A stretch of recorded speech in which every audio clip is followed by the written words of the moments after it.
الصبح بدا من طلعته والليل دجا من وفرته فأقر رسلا فضلا وعلا. تم لڑکے لڑکیاں اکٹھے پڑھتے ہو. ہمارا culture boy friend girl friend نہیں ہے. ہمارا کلچر نکاح ہے اور حیا ہے اور پاک دامنی. ہم خود تراشتے ہیں منازل کے سنگ میل. ہم وہ نہیں ہیں جن کو زمانہ بنا گیا. اپنی عزت کی، اپنی ناموس کی، اپنی چادر کی، اپنے دامن کی حفاظت کرو. ہم اپنے والدین کی رائے کے ساتھ کرتے ہیں. شادیاں بھی، نکاح بھی ان کی دعائیں ساتھ لے کر کرتے ہیں. اس کلچر نے کوٹ نکاح تک لڑکوں کو پہنچا دیا اور کوٹ کے نکاح 99.9 کیا 110% ناکام ہوتے ہیں کہ جب گرل فرینڈ بیوی بن جاتی ہے پھر وہ ڈائن بن جاتی ہے، پھر وہ بیوی نہیں ہوتی ہے، پھر وہ ساری محبتاں ختم ہو جاتی ہیں، پھر آئے اگے دو مگر ہوندی.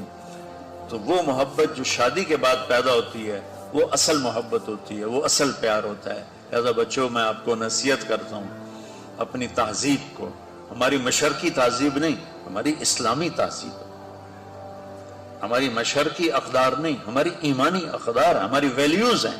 وہ ویلیوز ہمیں مشرق نے نہیں دی، ہمیں ہمارے نبی نے دی. تو اللہ کے واسطے اپنی عزت کی حفاظت کرو، اپنے ماں باپ کی.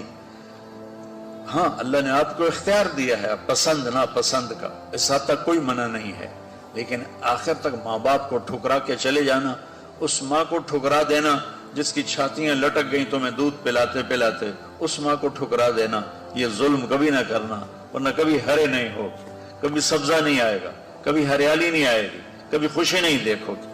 اور ماں باپ کی دعائیں چاہے وہ سختی بھی کر جائیں، زیادتی بھی کر جائیں، آپ کو وہاں تک پہنچائیں گی کہ فرشتے بھی نیچے رہ جائیں گے.